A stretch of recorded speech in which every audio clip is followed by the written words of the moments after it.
As the 90s came to a close, and with the new millennium right around the corner, Hanna Barbera was now entering a new era in the animation world. William Hanna's death in 2001 would lead to the completion of the studio's absorption into Warner Brothers. As such, the newly formed Cartoon Network Studios will continue productions of shows previously made by Hanna Barbera and original programming for the channel, while Warner Brothers Animation will handle HB's more classic properties, and much of the studio's catalog will move to Boomerang once CN's original programming took off. Sometimes the classic Hanna Barbera characters will make humorous cameos in the various CN originals. Now hold on there, Bubba Lewis. Ain't nobody gonna do no kind of fighting on this here train on account of you and me. Hey, who turned out the lights? Is it sleepy time already? On top of that, the classic HB characters were declining in popularity with young audiences, with the notable exception being Scooby-Doo, whose reruns on Cartoon Network attracted a huge audience and a slew of direct-to-video movies and merchandise selling really well. There's many speculations on how the Hanna Barbera cartoons became old hat around this time, and what it boils down to is, well, competition. Mostly from networks like Disney Channel and Nickelodeon, but there was also Japanese anime making its debut in the US in the late 90s. Shows like Dragon Ball Z, Sailor Moon, and a phenomenon known as Pokemon. New studios like Pixar are on the rise, with DreamWorks following with hits like Shrek. In 1999, Nickelodeon would debut SpongeBob SquarePants, which took the world by storm. Because of this, it seems like kids no longer care for cartoon animals and cavemen based on vaudeville comedians. The parents who grew up with them, however, well, that's a different story. Isn't that right, Mike Laszlo?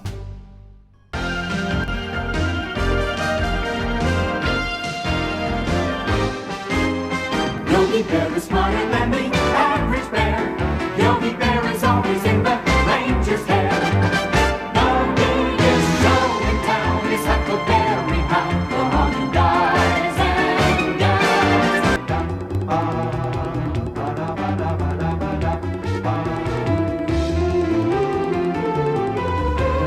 Scooby, Scooby-Doo, looking for you.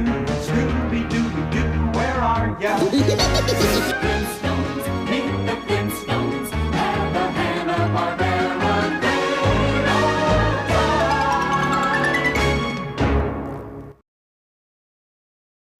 Okay, we're gonna rewind a bit here. For the uninitiated, Mike Laszlo was the vice president of programming of Cartoon Network's Adult Swim. Laszlo got his start in the shipping and receiving department at Turner Broadcasting, moving his way up to programming TBS Superstation's animation block until 1993, when he moved to Cartoon Network in charge of the channel's programming and became vice president the following year. At that time, Cartoon Network was still relatively new and was known as the channel that reruns old Hanna Barbera cartoons, which greatly annoyed Laszlo. And so many of these cartoons weren't exactly gold, but we thought we could have fun with some of them. And so eventually that's what we started doing, mainly out of necessity. Every afternoon around 3 o'clock we would get together for a programming meeting. And this just happened to be around the time we would show action cartoons, Space Ghost, early Birdman, Dino Boy, the Fantastic Four. And so these cartoons would be playing as we were talking about how could we program to have fun, to do different stunts the audience would enjoy. And it just seemed like Gary Owen's big Space Ghost voice was always booming out of one of our offices, which would amuse us. And at the same time, the late night wars were going on with Jay Leno and David Letterman. And we said, you know, we ought to introduce Gary Owens. We ought to introduce Space Ghosts into the late night wars, just as a joke. And somehow that stuck. And we ended up actually trying to bring that to fruition. This would of course lead to the launch of the very first Cartoon Network original series, Space Ghost Coast to Coast. For those unaware, Space Ghost was one of Hanna Barbera's famous action cartoons that aired on Saturday mornings from 1966 to 1967. It was paired up with another show, Dino Boy in the Lost Galaxy. The action-adventure show featured the titular Space Ghost, whose booming voice was originally provided by Laughing's Gary Owen, fighting many villains, along with the help of two teenagers, Jason Jan, and a monkey named Blip.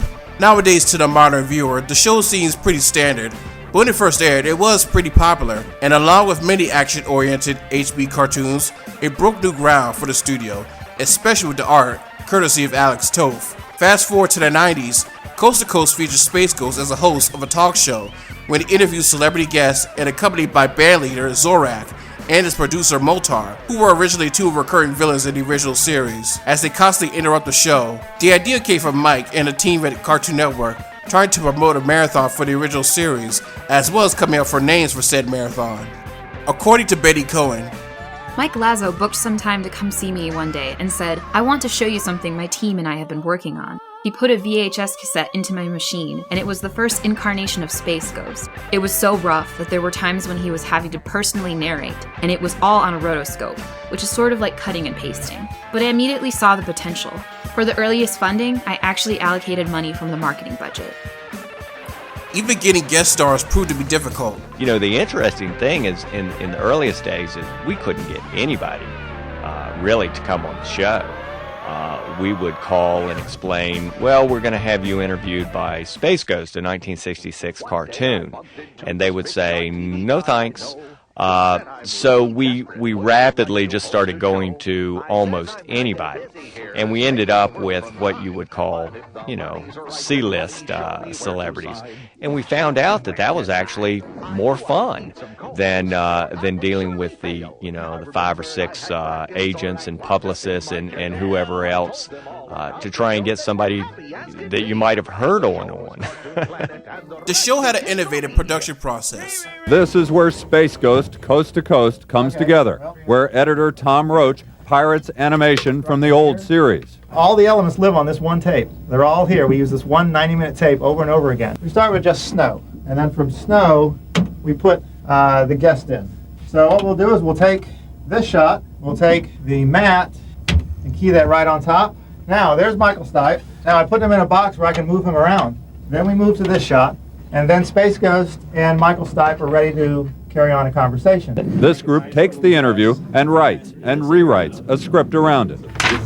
An artist creates some new pictures to supplement the 1960s animation. So it's going basically from here to here in about 7 drawings. Coast to Coast premiered April 15th, 1994, and aired Friday nights, immediately becoming a hit, spawning several spin-offs and became the launching pad for Cartoon Network's late-night block Adult Swim in 2001. Adult Swim, as the name suggests, was the channel's programming block aimed towards adult audiences. Before then, Cartoon Network experimented with catering to adult viewers with late-night showings of uncensored cartoons from the 40s and 50s, at blocks like Toonheads, The Tex Avery Show, Late Night Black and White, and an anthology of Canadian animated shorts called O Canada. Not to mention Toonami's Midnight Run showing uncut anime. Adult Swim's production house was Laszlo's Ghost Planet Industries, later renamed William Street Studios, located in Atlanta, Georgia. It's the home for many of their hit shows and shares headquarters with TBS and TNT. Last year, I even visited the studio while I was on vacation. The block launched September 2nd, 2001. It had a irreverent and cynical feel that appealed to teens and college students. It would later become the home to adult cartoons that didn't really survive their run on broadcast network television, or anime that was too adult for Toonami, like Cowboy Bebop. As mentioned, Space Ghost launched several spin-offs, and even shows inspired by it. But for the sake of this retrospective, the one most appropriate to talk about is Harvey Birdman, Attorney at Law.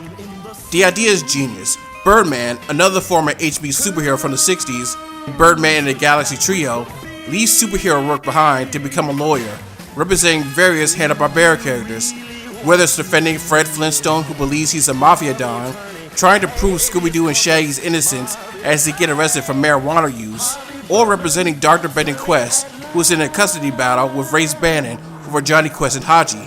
The show had a memorable use of using the classic Hanna Barbera characters, many of whom have fallen out of the public eye in recent years, and most of the humor surrounding them was written in a somewhat cynical tone that appealed to boomers and Gen Xers who remember these characters from childhood, and it worked without being too obnoxious and hackneyed. According to co-creator Eric Richer, I think it's funny when you've seen all these there's a nostalgia. Even if it was way before your time, there's an awareness of these characters, right? I mean, the most famous ones are, you know, still in spots. Fred Flintstone and Scooby-Doo, but even the Huck Hounds and Adam Ants, there's an awareness of them. They're so earnest. There's something really great about the earnestness of all entertainment back in those days. And I think we were talking about those characters and not taking pot shots at them. We were giving them allowing them to have a less earnest side of their personalities that was also part of their personalities, if that makes sense. We weren't laughing at them. We were actually allowing them to expand a little bit, letting Adam Ant be pissed off, You'd never see that in the original cartoons. Instead, it was like, he's a very happy-go-lucky character. So there's that thing too, where you're just kind of expanding them a little bit and allowing them to be themselves a little bit more. And also, there was just stuff that made total sense. Well, of course, if this person had an offstage life, they would think this about that, There was just always of course, that would be how Huck Hound would feel about that. There was just an inherent, I think why it worked on Cartoon Network was that the network was, and continues to be, a crazy patchwork quilt of things, where it's like there's some really dissimilar things, but they all feel like they're part of the same quilt, That's because of the development and the curatorial quality of it, where it feels like, oh, this is a crazy art show, but it all belongs to the same building, The obscure 1970s Hanna Barbera cartoon, C-Lab 2020, also had a notable Adult Swim update. Hash wants some sex! Hash, get off! My tape's Shut up! playing! Debbie, get down here! Give Hash some sex! Hash, this isn't funny! Be real funny when I crack you with a pipe! Ren and Stimpy creator John Kay and his studio Spumco made their own series of shorts based on popular Hanna Barbera characters. The results speak for themselves.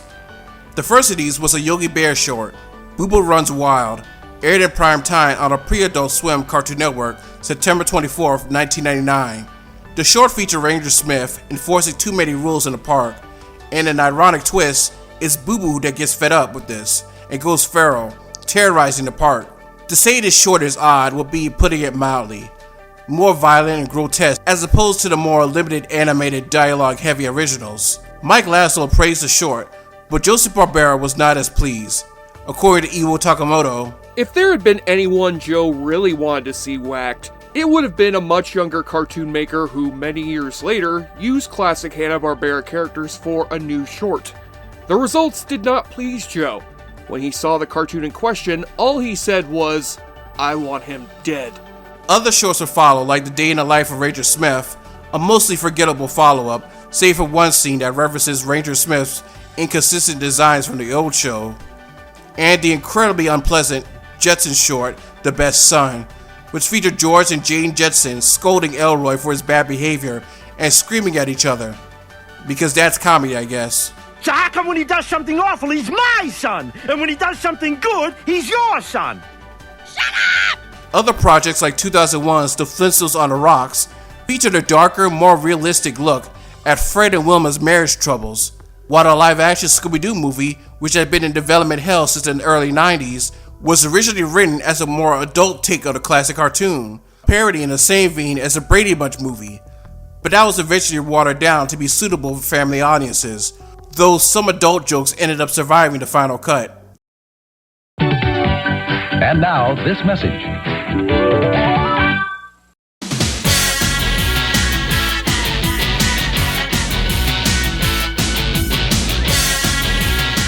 Today's video is brought to you by Audible. Audible allows you to listen to audiobooks and podcasts on any device, whether it be a smartphone, iPad, or tablet, and it picks up right where you left off, with thousands of titles to choose from. The book I'm reading now is The Fresh Prince Project, How the Fresh Prince of Bel-Air Remixed America by Chris Palmer, an in-depth look at the history of one of my favorite TV shows of all time. Sign up for a 30-day free trial, and your first audiobook is covered. Go to audible.com/cartoonguy. Again, that's audible.com/cartoonguy. Now, back to the show. Joseph Barbera, now in his 90s, still played an active role representing the Hanna-Barbera side of Warner Brothers Animation, which the former was now an in-name only unit. Mostly as an executive producer for many Scooby-Doo spin-offs, direct-to-video movies, and live-action feature films, as well as new Tom and Jerry productions, with a new slew of direct-to-video movies and a TV series for Saturday morning called Tom and Jerry Tales. Even at his older age, Joe was still pitching ideas for cartoons.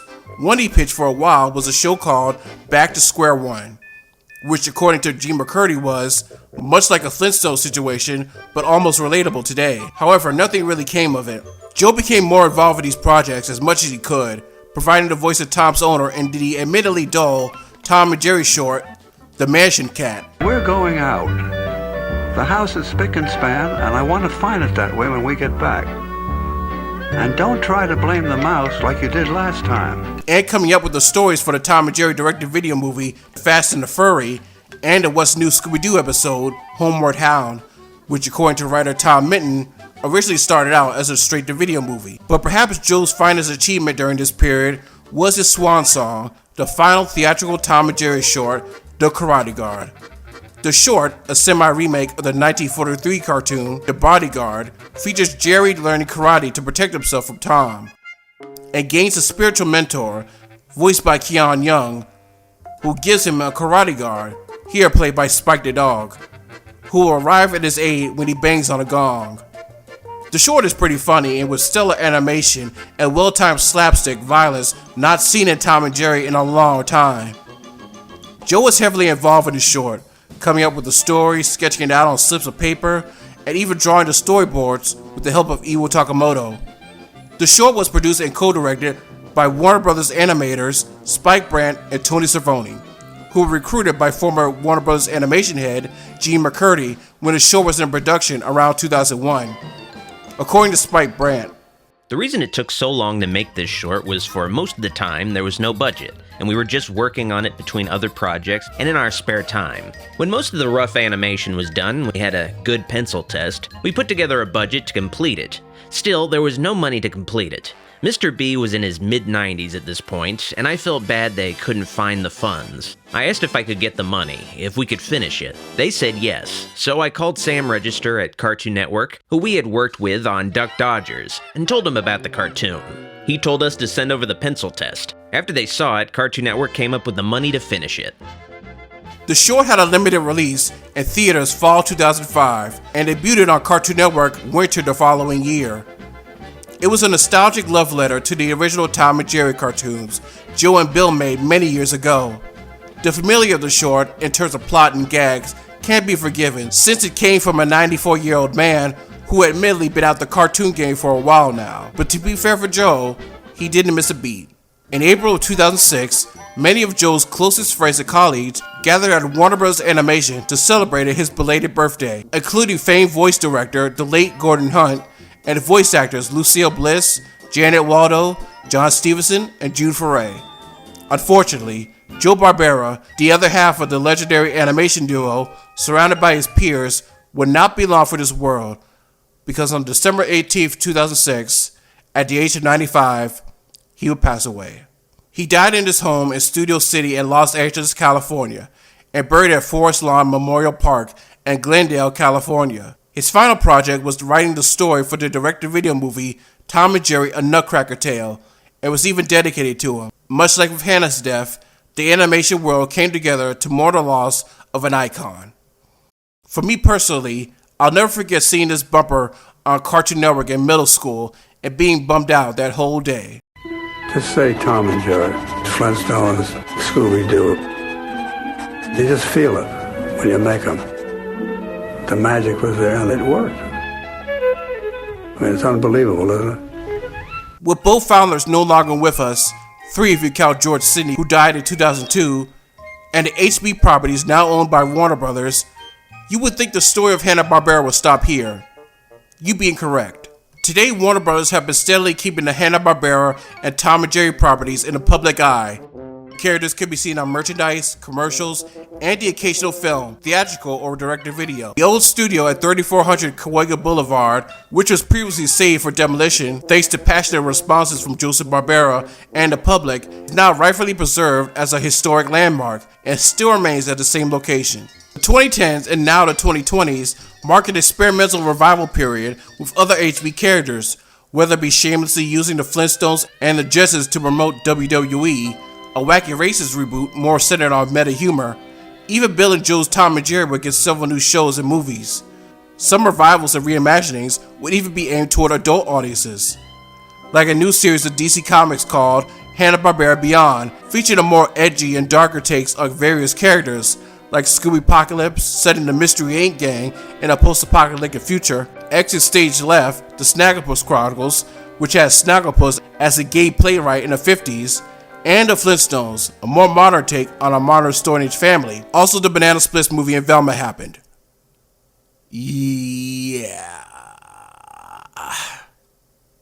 In 2017, as part of the 60th anniversary, Warner Bros. Re-released many of the classic HB and Tom and Jerry cartoons on DVD as the Hanna Barbera Diamond Collection, previously known as the Golden Collection. That same year, the Norman Rockwell Museum in Stockbridge, Massachusetts, held a Hanna Barbera themed exhibit, Hanna Barbera: The Architects of Saturday Morning, celebrating the legacy of Hanna Barbera and their studio, featuring 254 original artwork, including cells, drawings, storyboards, and production art, vintage merchandise, and interviews with former HB animators Jerry Eisenberg, Tony Benedict, Bob Singer, and Willie Idol. Perhaps the biggest project in recent years to feature Hanna-Barbera properties would be the 2020 CG animated film, SCOOB. The film is an origin story of how Scooby-Doo and Shaggy met. The two eventually grew up to be mystery solvers with Fred, Daphne, and Velma, and Scooby is being pursued by a supervillain, Dick Dastardly, who needs him to unlock the gates of the underworld. Other Hanna-Barbera characters who appeared in the film, including an intelligent Dynamite, Dee Dee Sykes from Captain Caveman himself, and the Blue Falcon, or in this case his son, Brian. The film was first announced in 2014 and was originally called SCOOB. It would have featured Shaggy and Scooby joining more Hanna-Barbera characters as a much larger team, not unlike Marvel's The Avengers, such as Grape Ape, Adamant, and Penelope Pitstop in a supporting role. And by the concept art, the film was supposed to be much darker too. In the director's chair was the aforementioned Tony Cervoni, who had previously done a lot of Scooby-Doo material, and actor Dax Shepard, who was originally on board as a co-director until he was dropped from the project. Ditto for Edge of 17 screenwriter Kelly Fremont Craig, who wrote the original script, and replaced by 4 other writers. The biggest controversy of the film was replacing the voice actors for Mystery Inc. with big-name celebrities, which didn't bode well with some of the actors as well as the fans. Frank Welker, however, reprised his role as Scooby-Doo, who he had been voicing since 2002. The film was originally supposed to be released on September 21st, 2018, but pushed back to May 2020. But the unfortunate COVID-19 lockdown put a wrench in those plans, opting to go to digital download instead, which had a huge success. The film would eventually have a theatrical run much later, where it earned $2.2 million in the US and Canada and $27.1 million worldwide. Critics were mixed on the film, with some praising the animation while criticizing the story. One of the highlights of the film, at least in my opinion, are all the Easter eggs to Hanna-Barbera's history. Any fan of HB will sure to love. The idea of a Hanna-Barbera cinematic universe is now up in the air, with the unfortunate merger of Warner Media and AT&T with Discovery. Warner Bros. Discovery and its new head, David Zaslav, have canceled a prequel spinoff, SCOOB Holiday Hunt, which was supposed to be released last year and was already completed. The prequel film is now one of the many animated projects that become a tax write-off, with Warner having no plans to release it. Thanks, genius. In 2021, Bill and Joe's cat and mouse duo will return to the big screen yet again in Tom and Jerry, where the two wreak havoc at a fancy hotel managed by a young woman played by Chloe Grace Moretz, the day of her royal wedding. Directed by Barbershop's Tim Story and written by Kevin Costello of Brigsby Bear fame, critics were not kind to the film. It received negative reviews from the performances of the human characters and the script, but the scenes capturing the spirit of the original Tom and Jerry shorts were praised. The movie was also accompanied by new shorts by the same team for 2020's Looney Tunes cartoons. Warner Bros. Will revive the Hanna-Barbera name for a new studio, or most appropriately, a rebranding of an old studio. Hanna-Barbera Studios Europe, formerly Cartoon Network Studios Europe, the UK division of Cartoon Network Studios, headed by Warner Bros. Animation President Sam Register and head of Kids EMEA Vanessa Brookman. The studio already has many future projects in development, such as a movie based on a Cartoon Network series, The Amazing World of Gumball, 2 Craig McCracken-led revivals of his hit shows, Powerpuff Girls and Foster's Home for Imaginary Friends, another new Wacky Races, a revival of SWAT Cats, and many more. But 2021 will also see the release of the HBO Max series Jellystone, a reimagining of the Hanna Barbera characters, namely the more classic ones like Yogi Bear, Boo Boo, Huckleberry Hound, Quick Draw McGraw, and the first time they appeared in any new series since 1981's Yo Yogi. More chaotic and wacky update of the old characters, but in my opinion, it really works. The series was developed by C.H. Greenblatt, known for creating the Cartoon Network series Chowder and the Nickelodeon series Harvey Beaks. Greenblatt grew up with the Hanna Barbera cartoons as a kid and admired the studio's cast of characters, so when making the show, he decided to have them all live in one single town, i.e. Jellystone, and give him major roles in said town. Yogi, Boo Boo, and Cindy are doctors at the town hospital, Huckleberry Hound is the mayor, Snagglepuss is a talk show host, etc. In addition, since many of HB's characters are predominantly male, some of the lesser known characters are gender swapped, like Augie Doggy, Choo Choo, Jabberjaw, Yacky Doodle, Loopy De Loop, and Hardy Har Har. The show even includes appearances from characters from HB's 60s action cartoons, like Johnny Quest and Haji and Shazam, redrawn to fit the show's comedic style. Even the more obscure characters make their way in the show. The clever thing about this new series is its use of familiar IPs, while at the same time not being too reliant on nostalgia. I had to make a decision early on in development about what I wanted to do with these characters and how I knew, I'm not a nostalgia person. I don't care about nostalgia. You're never going to win with nostalgia. You can't win that battle. You'll never beat nostalgia. You can't. No, because nostalgia is emotionally connected to people's memories of their childhood, and you cannot and will not beat that. And this is where I said I had to approach it as if I was making a show for myself. What would I do? How would I do it? How would it look? And if I made it look like classic Hanna-Barbera, I feel like then I'm competing with the stuff that was done out of Adult Swim, like Harvey Birdman and Space Ghost and those shows, right? And I love those shows, but I wanted to separate this from how those looked and felt. And those had a foot firmly rooted in the aesthetic of the old Hanna-Barbera style. The show is really funny, and I honestly recommend checking it out. So this will conclude the Funtastic legacy of Hanna-Barbera. We saw Bill and Joe's humble beginnings at MGM, their studio's rise in the 60s, its eventual foldings into larger corporations, their inevitable ends, and the legacy both men have left behind. And while the tradition of Saturday morning cartoons are extinct, the classic HB characters now have a presence on streaming services, such as the Boomerang app and HBO Max. I've been a fan of Hanna-Barbera since I watched reruns of their cartoons as a little kid in the late 90s and early 2000s on Cartoon Network. As an animator and cartoonist myself, I consider Bill and Joe my major influences, and in a way, this retrospective was to celebrate what they brought to the animation industry, and me standing up for them while everyone else seems to disregard them. One can maybe argue their cartoons were responsible for the toxic notion of the cartoons are made for kids mindset, and maybe for a while they did put quantity over quality, both very fair criticisms. But I think what these two men did for animation, and the many milestones they achieved, should be acknowledged.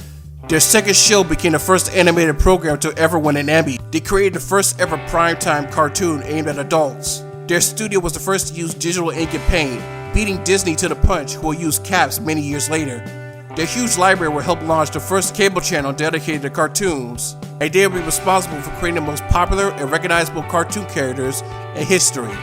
And they, much like their creators, will be remembered for years to come. Thank you, William Hanna, thank you, Joseph Barbera, and thank you to the rest of the talented artists, writers, animators, producers, and crew at Hanna Barbera for 4 decades of entertaining the world. Unless you got teamwork, there's no game.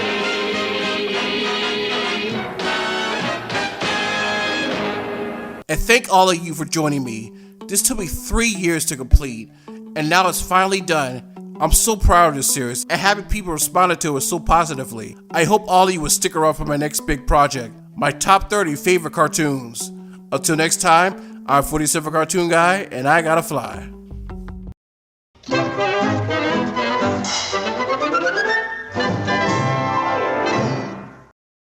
If you'd like to support this series and many other videos, click the link below to our Patreon. You could get a special credit at the end of each video, and a shout out to your YouTube channel or blog, a commission by me, and now my $5 tier, in addition to early access and special credits, you can request a Hanna Barbera special or movie for me to review as part of my Funtastic legacy of Hanna Barbera mini-sode series. A lot goes into the making of these videos, and your help can make production go smoother, in terms of me paying for software, research materials, etc. And as always, if you're not able to donate, you could help by liking, commenting, subscribing, and clicking the bell icon. I thank you, and I gotta fly. I'll catch you later.